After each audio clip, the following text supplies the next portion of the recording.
Hey there, Western world. You happy now? You satisfied? You satiated?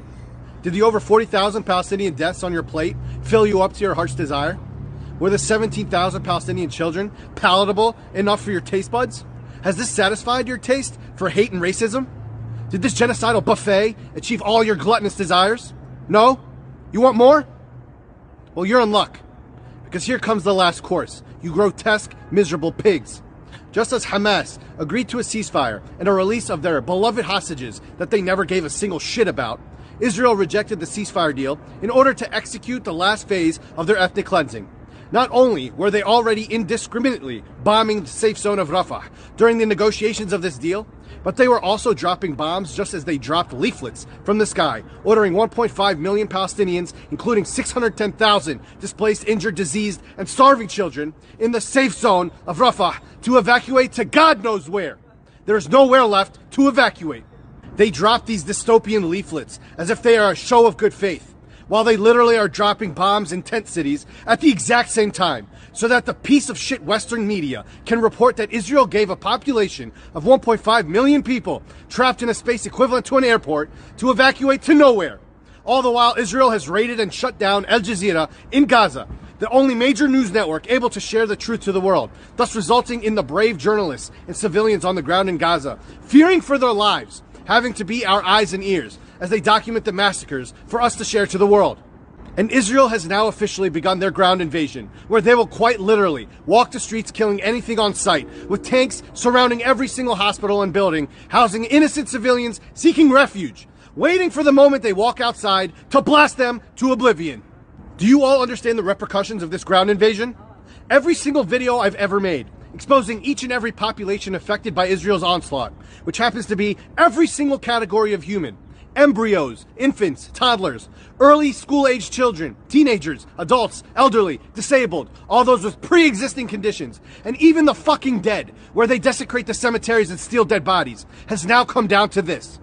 Every single category of human is now sheltered in Rafah, trying to survive in the last southernmost point that is literally walled off, to be slaughtered like herded sheep with nowhere to go.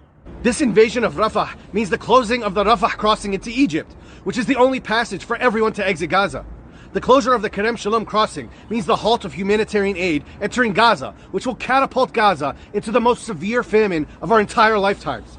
It means all patients with life-threatening pre-existing conditions like kidney or cardiovascular diseases or cancer that require medicine or vital medical equipment will inevitably die. And that's aside from the literal mass graveyard Rafah is about to be from this indiscriminate bombing and ground invasion. And what can we do about it now? Nothing. We now will have front row seats to the live broadcast of the Rafah massacre, the last phase of Israel's ethnic cleansing of Gaza. This is the absolute red line, the last straw, even for Biden's genocidal ass, who deliberately said not to invade Rafah, yet not a peep from this old sack of shit and his complicit cronies. But I don't give a fuck about them anymore, because we already know they're currently under the table, satisfying Netanyahu as we speak, getting ready to provide that lubrication via weaponry that they so desperately need to fight an unarmed, dying population. It's the Arab leaders I'm looking at now. We all have been waiting for that last straw, which was the invasion of Rafah. Everyone said there is no way they will invade Rafah, as the UN said that it would be the most catastrophic humanitarian crisis to happen to a population in our modern history. But here we are. It is happening.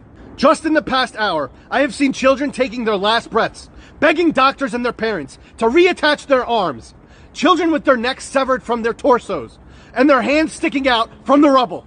This is just in the last hour.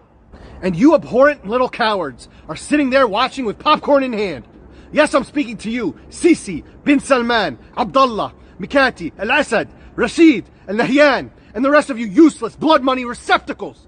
We have officially reached the last straw, and no action from you. Nothing. You might as well just sit there while they destroy our holiest Al-Aqsa Mosque, or Mecca for that matter. You're watching them spit on every single Arab on this earth, while they laugh and taunt you at the same time. You're all disgraces. You're all shams. You're all cowards. You're all khaybeen. You're all khayneen. You're all dajjalin. You're all il-kharar brijri. I have never been more serious in my life. We are all about to witness the most gruesome, horrific images coming out of Rafah. And we're going to make you see it all. Because not one fucking slaughtered life will go in vain. On my life, and everything I hold dear. I will not let one single one of these murders go in vain by being silent or losing any energy for the cause. And I'm here to tell you, neither should you. In fact, I need you to be louder and more disruptive than you've ever been, because every single man, woman, and child, dead or alive, are counting on you now. You let this shit go and stay silent at this point, then you're allowing this to happen to anyone else on earth, including you. And when the time comes where you are directly affected and you reach out your hand to me, I'm gonna walk away with my hands up in the air for you to fend for yourself. Because I will never forgive, and I will never forget this, for as long as I live and breathe. As many of you know, I'm currently